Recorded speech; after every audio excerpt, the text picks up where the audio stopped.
अस्सलाम वालेकुम दोस्तों, कैसे हैं आप लोग। टीचिंग बियालजी में हम सभी का स्वागत करते हैं और इस वीडियो में आज जो टॉपिक है वो रहेगा MCQs on aquatic ecology and biodiversity.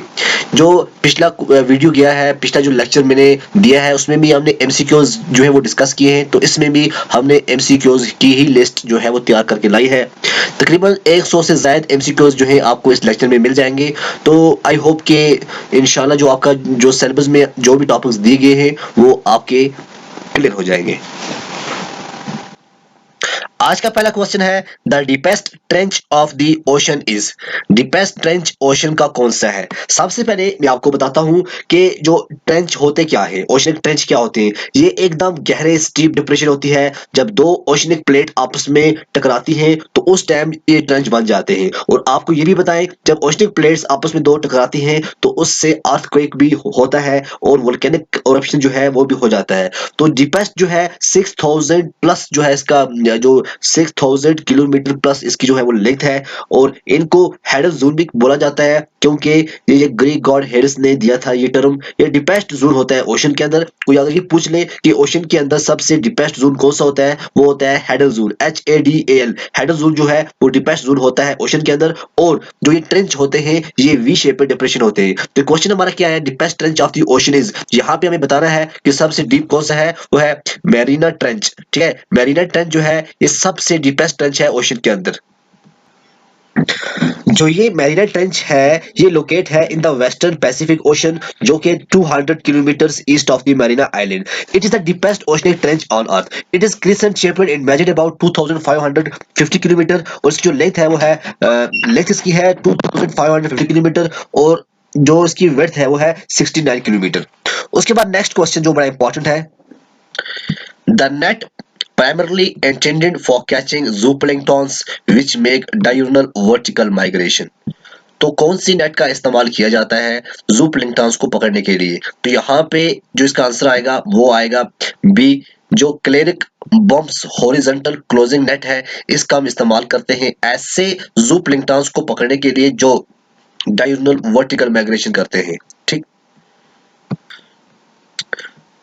फिर क्वेश्चन क्या है, the compensation depth. Compensation depth क्या होती है, क्या आप जानते हैं कंपनसेशन डेप्थ क्या होती है। कंपनसेशन डेप्थ वो होती है जहां पे नेट प्रोडक्टिविटी जो है वो इक्वल्स हो जीरो। ठीक है, नेट प्रोडक्टिविटी चाहे वो लेक की बात करें, पोर्ट्स की बात करें, कोई भी जो वाटर बॉडी है उसकी अगर हम नेट प्रोडक्टिविटी वो जीरो होगी इक्वल, उसको हम कहते हैं कंपनसेशन डेप्थ। ठीक,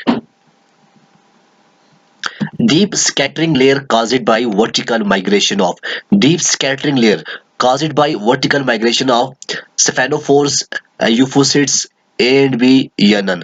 देखो जो सेफेनोफोर्स होते हैं ये फाइलम नेडेरी के अंदर आते हैं, और यूफोसिड्स आप जानते हैं जिनको हम क्रिल फिश कहते हैं, ये फाइलम आर्थ्रोपोडा के अंदर आते हैं। तो इसका जो आंसर आएगा वो आएगा ए एंड बी। जो डीप स्कैटरिंग लेयर होती है आप जानते हैं ये consist of variety of marine animals. ठीक है ना, तो ये इस लेयर को वर्टिकली माइग्रेशन जो स्पाइनोफोर्स और यूफोसिड्स करते हैं तब जाके इसके अंदर कुछ प्रॉब्लम आ जाती है। ठीक है, उसके बाद एग्जांपल ऑफ बायोलुमिनेसेंट जूप्लैंक्टन्स। बायोलुमिनेसेंट जूप्लैंक्टन्स की एग्जांपल बताइए, इसमें से कौन सी है। सबसे पहले समझते हैं जी बायोलुमिनेसेंट जूप्लैंक्टन्स होते क्या है। बायोलुमिनेसेंट जूप्लैंक्टन्स वो जूप्लैंक्टन्स होते हैं, इनको हम फायर फ्लाइज ऑफ द सी कहते हैं। फायर फ्लाइज ऑफ द सी, क्योंकि ये ऐसे जूप्लैंक्टन्स होते हैं जो रात को चमकते हैं, वाटर स्टार्ट टू ग्लो, तो जो वाटर है वो चमक लगता है कि वाटर के अंदर लाइट आ गई है। टीनोफोर्स, मेड्यूसा, सेफेनोफोर्स, ओस्नेकोड्स, यूफोसिड्स, ये तमाम के तमाम जो है इसका सही आंसर क्या आएगा, ऑल। ये तीनों सभी आते हैं इसके अंदर। उसके बाद नेक्स्ट क्वेश्चन क्या है, near North Pole we locate.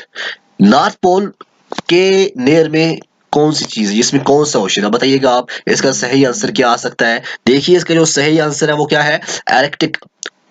Arctic जो ओशन है ये इसका सही आंसर है। आर्कटिक ओशन जो है ये स्मॉलेस्ट और शैलोवेस्ट ओशन है 5 ओशंस में से। ठीक है, 5 ओशन आप जानते हैं, उनमें से जो ये आर्कटिक ओशन है ये सबसे छोटा और शैलोवेस्ट है वर्ल्ड 5 ओशन में। इसका जो स्पैन एरिया है वो है अप्रोक्सीमेटली 14 करोड़ किलोमीटर स्क्वायर, शायद ऐसी कुछ है। ठीक है ना, तो ये कोल्डेस्ट पूरे ओशन में से कोल्डेस्ट ओशन भी है Arctic ocean. Area between two breaker zone is called. जो area between two breaker zone होता है उसको हम क्या कहते हैं? इसका जो आंसर है वो है सर्फ, SURF, सर्फ। अब ये जो एरिया होता है ये area of shore where waves breaks, क्या ब्रेक होती हैं? वेव्स ब्रेक होती हैं।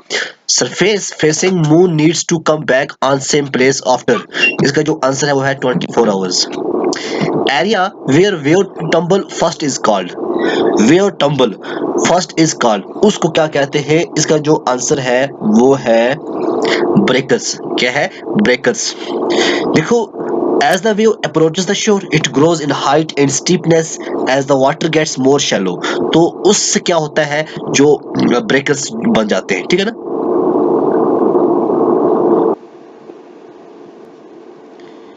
A current which flows parallel to shoreline is regarded as, a current which flows parallel to shoreline is regarded as, तो इसका जो आंसर है वो क्या है? सर्फ, ब्रेकर, अंडरटो, लॉन्ग शोर, तो इसका जो आंसर आएगा वो आएगा लॉन्ग शोर। लॉन्ग शोर इसका सही आंसर है। A giant ocean wave due to earthquake, landslide और volcanic eruption is called. A giant ocean wave किसकी वजह से, जब अर्थक्वेक या लैंडस्लाइड या फिर वोल्केनिक इरप्शन से हो आ जाती है उसको हम क्या कहते हैं? इसका जो आंसर है वो है सुनामी। क्या है? Tsunami. An increased tide range twice a month is the, an increased tide range twice a month is the dash dash, तो इसका जो आंसर आएगा वो क्या आएगा? Spring Tide. स्प्रिंग टाइड जो है इसका सही आंसर है। Okay. Gulf Stream carries water current which are comparatively, Gulf streams carries water current which are comparatively colder होती हैं, वार्मर होती हैं, हॉटेस्ट होती हैं, कोल्डेस्ट होती है। इसका आंसर क्या आएगा? Warmer. Bubbles found in a crest of a breaking wave are called, तो इसका आंसर क्या है? स्वेल, सुनामी, स्टॉर्म और व्हाइट कैप, तो इसका जो आंसर है वो है व्हाइट कैप। अगर कोई पूछेगा व्हाइट कैप क्या होते हैं, ये बबल्स फाउंड होते हैं कब? जब एक वेव ब्रेक हो जाती है। Deep water waves move in water with wavelength which is dash dash, इसका आंसर आएगा हाफ। हाफ इसका जो है आंसर आएगा। नेक्स्ट हम देखते हैं distance between two adjacent crest is recorded as, distance between two adjacent crests is regarded as troughs, wave heights, wavelength, wave direction, इसका जो आंसर आएगा वो आएगा wavelength। क्या आएगा? wavelength जो है इसका सही आंसर है। The mantle accounts for dash dash percent of earth volume, 84 जो है इसका सही आंसर है। The mantle accounts for 84% of earth volume, dash dash is the uppermost and thinnest segment of earth, तो इसका आप जानते हैं crust जो है ये uppermost और thinnest segment है अर्थ का। Continental drift theory was developed by Pythagoras, Pythagoras या एल्फ्रेड वेजिनर। देखो, जो कॉन्टिनेंशियल ड्रिफ्ट थ्योरी है ये एल्फ्रेड वेजिनर ने 1912 में ये बताया। ये एक जर्मन मेट्रोलॉजिस्ट था। कौन?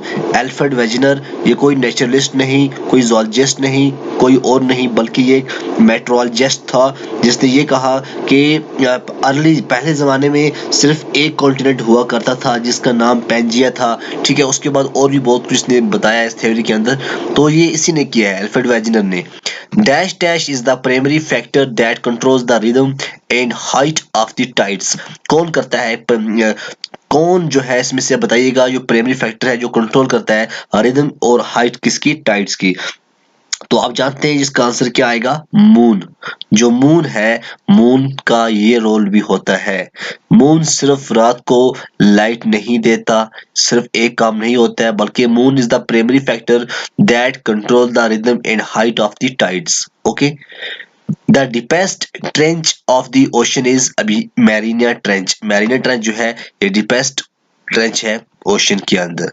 नेक्स्ट हम देखते हैं average depth of ocean is, average depth जो है ओशन की वो कितनी होती है? वो होती है 4 किलोमीटर। ठीक है, ये एवरेज डेप्थ होती है ओशन की 4 kilometre. Ring of fire is situated in, ring of fire किसके अंदर सिचुएटेड है? इसका जो आंसर है वो क्या है? पैसिफिक। क्या है?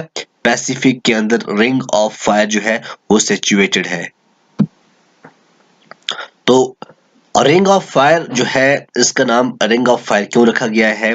देखिए जो रिंग ऑफ फायर है, एक तो ये आपको क्लियर हो गई, ये पैसिफिक ओशंस के अंदर आता है। ये रिंग ऑफ फायर जो है ये इसलिए कहा जाता है क्योंकि एक ऐसा रीजन है जहां पर वोल्केनिक्स इरप्शंस या अर्थक्वेक होती रहती है, तो इसलिए यहाँ पे आग जैसी आपको दिखाई देगी, मतलब यहाँ पे ज्यादातर इरप्शन रहती है, इसलिए हम इसको रिंग ऑफ फायर कहते हैं।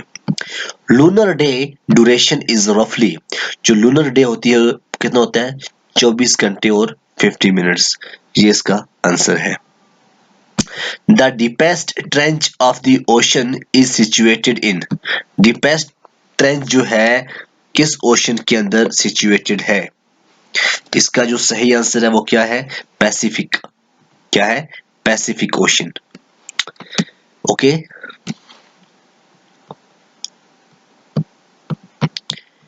Example of blue green algae are Anabaena, Nostoc, Microcystis and Oscillatoria या पूरे। देखो इसका जो आंसर आएगा ये आएगा ऑल, ठीक है ना? ऑल जो है इसका पूरा आंसर है। नेक्स्ट क्या है? एग्जाम्पल ऑफ फाइटोप्लैंक्टन्स, इनमें से बताओ कौन सी जो एग्जाम्पल है फाइटोप्लैंक्टन्स की है? इसका आंसर भी आएगा all. Fluctuations of tides which are extraordinarily high and unusually low, तो इसका जो आंसर आएगा वो क्या आएगा? इसका जो आंसर है वो क्या आएगा? Spring tides. स्प्रिंग टाइड्स इसका सही आंसर है। Fluctuations of tides which are extraordinarily high and unusually low, spring tides जो होती हैं, ये इसके करेक्टर है। क्या है? करेक्टर। मैंग्रोव्स आर, मैंग्रोव्स क्या होते हैं? देखो जो मैंग्रोव्स होते हैं ये पॉलीहेलिन होते हैं। अब थोड़ा हम समझते हैं मैंग्रोव्स के बारे में। देखो जो मैंग्रोव्स होते हैं इसको हम श्रब भी कह सकते हैं या ट्री भी कह सकते हैं, जो ग्रोज होते हैं कोस्टल सैलिन या ब्रैकिश वाटर के अंदर। जो ये टर्म है ये इसलिए भी यूज होती है कि ये जो है टर्म यूज होती है ट्रॉपिकल कोस्टल वेजिटेशन जो कि consisting of such species. Mangrove जो होते हैं ये वर्ल्ड वाइड के अंदर, world wide in the tropics and सब ट्रॉपिक्स के अंदर, इवन सम टेम्परेट या कोस्टल एरियाज के अंदर, mainly between latitude 30 and 30s means north and south, with the greatest mangrove area within 5 to the equator, 5 degree of the equator। तो mangrove plant families जो है first appear during the late Cretaceous to Paleocene epoch and became widely distributed in part due to the movement of tectonic plates। The oldest known fossil of mangrove palm date to 75 million year ago। Okay, ये था कुछ mangroves के बारे में।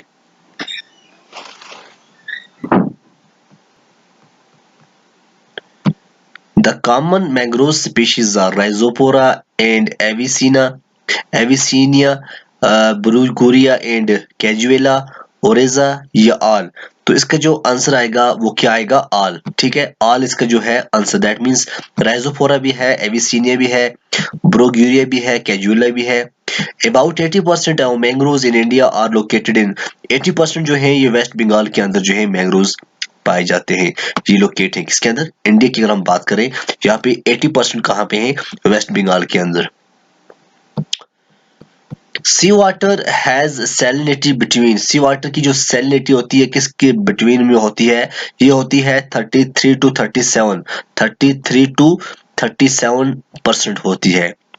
हाइपरसेलिन जो है ये less than 47% found in, बताइएगा इसका आंसर क्या आ सकता है? रेड सी के अंदर भी 47 से कम ही होता है और पर्शियन गुल्फ के अंदर भी ये है। दैट मीन्स का आंसर आएगा ए एंड बी, क्योंकि ब्लैक सी के अंदर बहुत ज्यादा है। Surface salinity of oceans depend on, अब जो सरफेस सैलिनिटी है ओशन की वो डिपेंड किस पे होती है? इवापोरेशन, प्रिसिपिटेशन, एंड बी या नन। तो क्या बता सकते हैं ये किस पे डिपेंड होती है?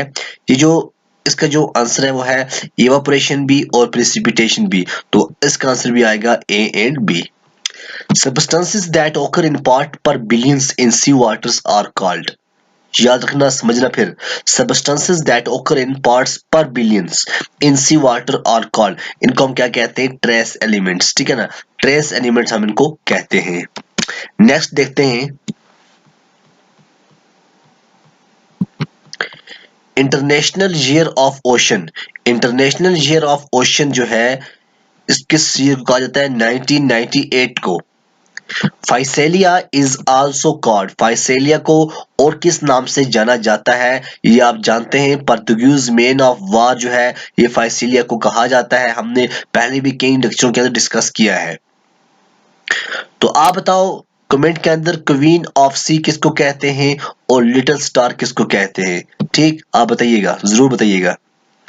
हालांकि अभी तक जो भी मैंने क्वेश्चन दिए हैं, कोई कोई बच्चा जो है इसको वो उसको जवाब दे रहा है। तो देखो, जितना आप हमारे साथ कोऑपरेट करोगे ना, इतना हमें भी मजा आएगा आपके लिए क्लास से बनाने का, ठीक है। Coriolis deflection increases gradually with depth as the speed of water decreases. This creates a phenomena known as, इस phenomena को क्या कहते हैं? देखो जी, यहाँ पे नीचे दिया गया है, इस phenomena का जो आंसर है वो आएगा एक मेन स्पाइरल। क्या आएगा? एक मेन स्पाइरल। क्या होता है? Coriolis deflection increase gradually with depth as the speed of water decrease. This creates a phenomena known as Ekman spiral. देखो जी, तो इससे क्या होता है? जो एकमेन स्पाइरल है, ये एक स्ट्रक्चर है currents or winds जो near a horizontal boundary in which the flow direction rotates as one move away from the boundary, ठीक है। A wave in shallow water consisting of only a wave crest is, इसका जो answer आएगा वो आएगा solitary wave, ठीक है ना, इस solitary wave। Spring tide occur during, spring tides जो है तो होती हैं, ये कब ओकर होती हैं? ये तब ओकर होती हैं जब फुल मून होता है या फिर न्यू मून होता है। तो इसका जो आंसर आएगा वो आएगा A and B. Density of sea water is gram per CM cube at 4 degree Celsius, इसका आंसर आएगा 1.0278। Tsunamis may have wavelength as long as, tsunamis की वेवलेंथ कितनी होती है? क्या आपको पता है? इसका जो आंसर आएगा वो आएगा 100 किलोमीटर, दैट मीन्स 435 माइल्स जो है इसकी tsunami. White froth on crests of wave by wind is called, white froth on crest of wave by wind is called, इसको हम क्या कहते हैं? White cap, white cap. Amount of incident light which receive compensation depth, amount of incident light which receive compensation depth, इसका answer क्या आएगा? 0.1%। Coral reefs जानते हैं आप, पढ़ा है आपने। डिस्ट्रीब्यूटिंग सैलिनिटी इज, इसका आंसर आएगा 27 to 40%। स्टार फिशेज है, स्टार फिशेज क्या होती हैं? क्या इनके अंदर फिन्स होते हैं, बाइसेस थ्रेड होते हैं या ट्यूब फीट होते हैं? स्टार फिशेस के अंदर ट्यूब फीट होते हैं, ठीक है। क्या होते हैं? Tube feet. आप बताइए जो example of black mangrove is, इनमें से ब्लैक मैंग्रो की एग्जाम्पल कौन सी है? ब्लैक ब्लैक मैंग्रो की जो एग्जाम्पल है वो है एविसीनिया। एविसीनिया जो है ये ब्लैक मैंग्रो की जो है ये एग्जाम्पल है।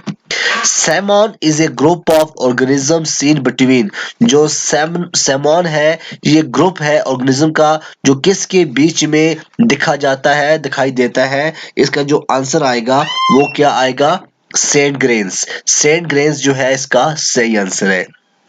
When diatoms are dominant in the sediment, जब diatoms dominant हो जाते हैं इन sediment में तो उनको हम क्या कहते हैं? उनको हम कहते हैं diatom ooze। क्या कहते हैं? diatom ooze। Internal views compared to surface views generally display, तो इसका ऑप्शन नीचे दिए गए हैं, greater speeds, less wavelength, all of the above। तो इसका जो आंसर आएगा वो आएगा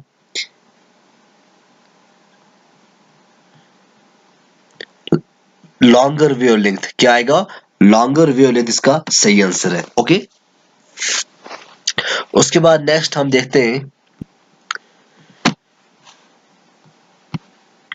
ए reef that is separated from the adjacent land mass by a lagoon।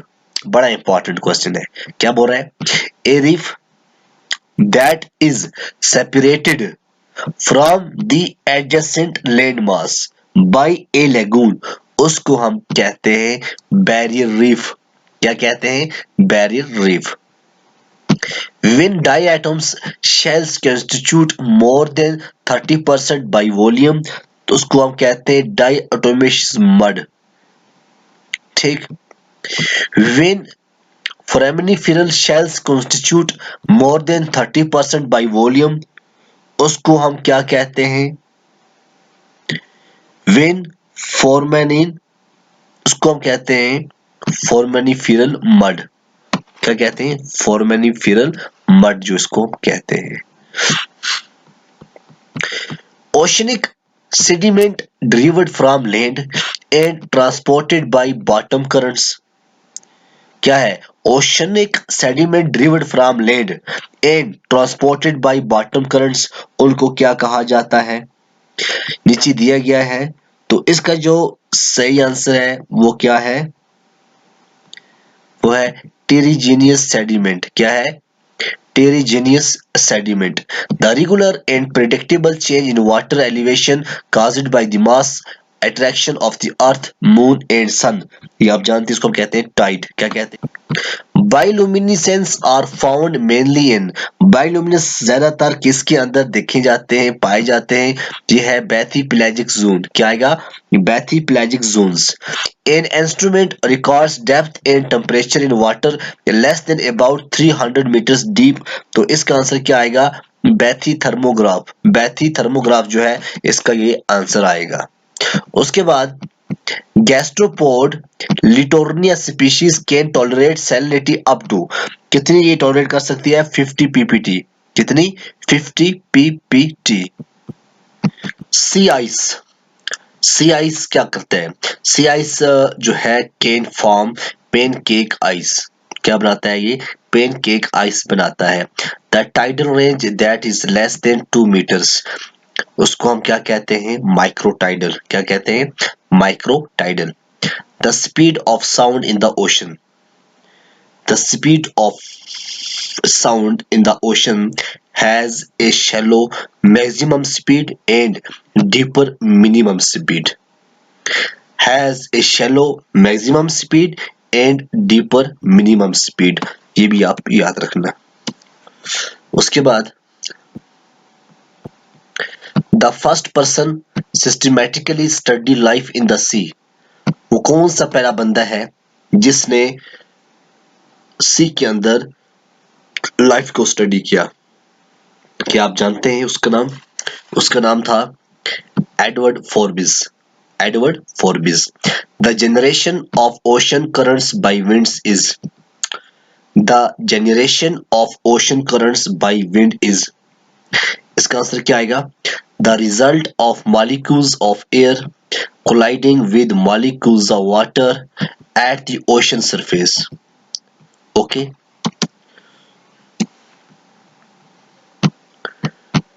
this fundamental and unchanging property of a wave can be used to classify them। Option यहाँ पे नीचे दिए गए हैं, तो इसका आंसर आएगा wavelength. The world first oceanographer is, दुनिया का पहला ओशिनोग्राफर कौन था, उसका नाम था MF मूरे। MF मूरे जो था दुनिया का पहला ओशिनोग्राफर था। ठीक है, ये भी शायद आपने कभी पढ़ा नहीं होगा, लेकिन आज पढ़ लो आप। साल्ट मार्शेस जो होती हैं, साल्ट मार्शेस, साल्ट मार्शेस क्या होती हैं, ये आर हाईली प्रोडक्टिव होती हैं। क्या होती है, आर हाईली प्रोडक्टिव होती हैं। स्टैंडिंग वेव की अगर हम बात करें, स्टैंडिंग वेव जो होती है ये can be formed by storm surges, सच बात है। पोसेस नोड्स एंड एंटीनोड्स, ये भी सही है। Can occur on the surface and on pycnoclines, ये भी सही है। तो इसका जो आंसर आएगा वो आएगा ऑल ऑफ द इबो। क्या आएगा, ऑल ऑफ द इबो इसका सही आंसर है। ओके जी।